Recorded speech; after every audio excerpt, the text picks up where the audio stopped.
রমজান মাসে এই সময়টাতে দোয়ার যে সুযোগ তৈরি হয়, দোয়ার যে বিশাল সুযোগ আপনি পান, এই সুযোগটা হাতছাড়া করে আপনি শুধুমাত্র খেয়ে দিয়ে এই সময়টাকে পার করে দেন, এটা কখনো বুদ্ধিমানের কাজ হতে পারে না। এই জন্য রমজান মাসের ভুলগুলোর মধ্যে থেকে একটা হলো যে সাহরির সময়টাতে, ভোর রাতের সময়টাতে, দোয়া কবুলের গুরুত্বপূর্ণ সময়টাতে আমরা দোয়া তো করিই না।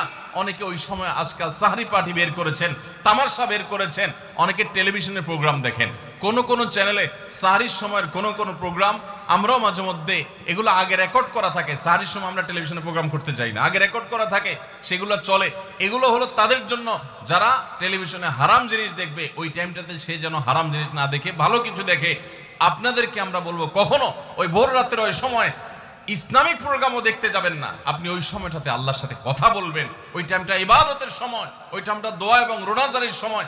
আমরা বেশিরভাগ মানুষ এই ভুলটা করি যে রমজানে আল্লাহর কাছে পাওয়ার এই বিশাল সুযোগ আমরা হাতছাড়া করে ফেলি। আমরা এখন থেকে সাহরিতে উঠলে দোয়া করবো তো ইনশাআল্লাহ। আল্লাহ আমাদের সবাইকে তৌফিক দান করুন।